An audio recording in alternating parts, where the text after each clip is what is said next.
از دست این وارزون، از دست این اکتیویژن، آقا مگه میشه؟ چرا این سی پیاش گرونه؟ اصلا خیلی گرونه. بعد اگه سی پی تخفیفی ارزون قیمت هم بخواید اضافه استفاده کنید بخرید، توی کال آف دیوتی موبایل سی پی صفر میشه دیگه. خودتون میدونید دیگه سی پی هایی که تخفیفی ان و ارزون قیمت ترن الان یکی چند گروناش هم به خدا من تست کردم روی کالا. انگار مثلا بچه‌ها ببینید کال آف دیوتی موبایل، انگار مثلا اول ویدیو رو با هم دیگه بریم شروع کنیم ببینید ماجرا از چیه. ماجرا از اینه که میخوام بهتون بگم چجوری میتونید بتل پس وارزون موبایل رو رایگان بگیرید. نه از طریق چه میدونم قرعه کشی، نه اینجور درداستان، نه اینجور حرفا، کاملا رایگان بگیرید بتل پسشو. خیلی هم ساده است، خیلی هم راحت بهتون مرحله به مرحله میگم. حالا بچه وارزون رو بهتون بگم، وارزون سی پی تخفیفیش اومده موجوده، ولی داستانی که وجود داره چیه؟ اگه سی پی تخفیفی وارزون رو بخرید اکانتتون صفر نمیشه. یعنی اینطوری نیست که شما 2 ساعت استفاده نکنید، یه روز استفاده نکنید، یا بستگی به شانس اکانتتون یه ماه استفاده نکنید بیاد یه سی پی هاتون رو صفر کنه، منفی میکنه سی پی. یعنی میگه شما 2000 تا منفی به بازی بدهکاری در این حد. حالا داستان اینا چیه؟ داستان این سرور تخفیفی های خود کال آف دیوتی موبایلی که از اوایل باهاش موافق بود و مشکلی نداشت، بعد دیگه مدت که دید نه پلیرها دیگه خیش سی پی ها مثلا خیلی فوری بود، ببخشید افتاده بود. این از میگیره دیگه، هیچ کی پک 5 دقیقه‌ایشو تهیه نمیکنه و همه دارن سی پی های تخفیفی رو میخرن با سرورهای مختلف شارژ. اومد گفت آقا من دیگه با اینا مشکل دارم، ولی بخرید، میتونید بخرید ولی من کمش میکنم. و الان توی وارزون طبق تصمیمی که گرفته اینه که به صورت کامل اینو حذف کنه و همه فقط همون پکای خیلی گرون خیلی اصلیشو بخرن. چه دارم جون میدم توی ویدیو. به هر حال هر مدل سی پی بخواید، چه وارزون چه کال آف دیوتی موبایل، فعلا شاپ موجود داره با ارزون ترین قیمت ایران.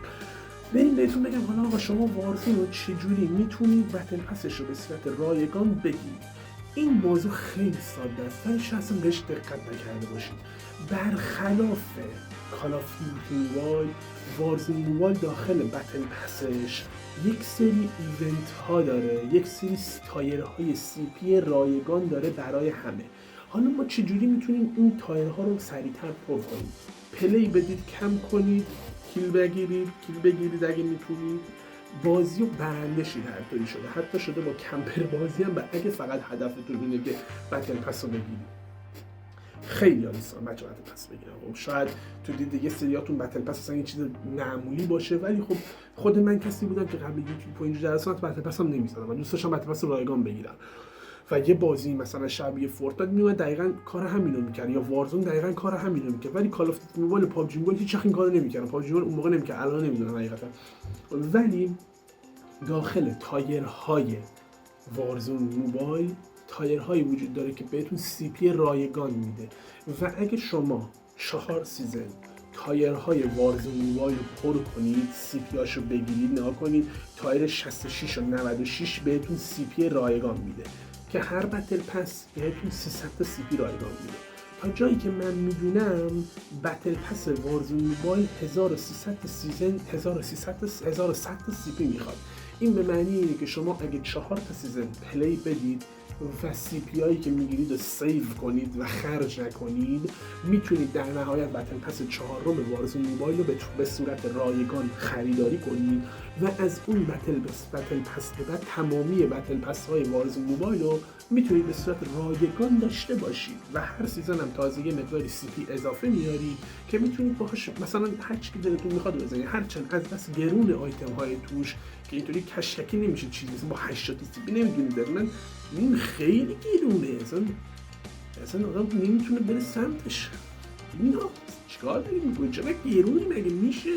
واقعا قیمتش بالا، یعنی من گرخیدم حقیقتا، خیلی قیمتش بالای واقعا. بچه من نمیدونم واقعا چه فازی، مثلا ببین پی سی طبیعیه همچین قیمتای اینقدر گرون باشه، چون به هر حال شما وقتی دارید یه گیمی رو پی سی ران میکنید مثلا شبیه وارزون موبایل رو کم مثلا چه میدونم 50 میلیون 60 میلیون 70 میلیون پی سی هزینه کردید خوابونید فقط واسه گیم و میخواید گیم بازی کنید، ولی یه سری بازی‌ها روی موبایل مثلا چه می‌دونم شما میگید مثلا هممون که پلیر گوشی ببینید پلیرای پی سی فقط پلیرای پی سی، یعنی فقط به خاطر پلی دادن اون پی سی رو جمع می‌کنن.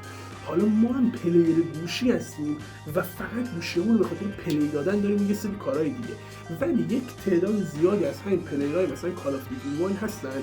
بالفرض مثلا شما سر مغازات داری کار می‌کنی، تایم خالی تو می‌خوای بازی پلی بدی، خب و یه هزینه معمولی میکنی واسه حالا گردونه، واسه بتل پس، واسه اینجور داستانا که از بازی لذت بیشتری میبری. آنچنان حالا پلیر نیستی و فقط میخوای وقت تو بگذرونی، حال کنی با رفیقات، بری مثلا این مشتری نمیاد یا تو خونه مثلا یک ساعت بیکاری پلی میدی واسه حالش ببری. ولی وارزون خرجا واسه کسایی که واقعا بخوام فقط جاست پلیر باشه، یعنی یه گوشی داشته باشید فقط جاست پلی و اصلا پلی دادن فقط هستتون باشه، نه اینکه تایم بخواید پر کنید. و این خیلی سنگینه به نظر من، هزینه‌هایی که داره این بازی واقعا با عقل من جور در نمیاد. توی کال آف دیوتی موبایل همه چی متعادل بود، چه برای پلیرهایی که فقط گوشی پلیرن، مثلا خود من کامپیوترم هست وارزون دارم ولی کال آف دیوتی موبایل پلی میدم چون عشقم کال آف دیوتی موبایل، حال میکنم با بازی کردن گوشی، فاز میکنم.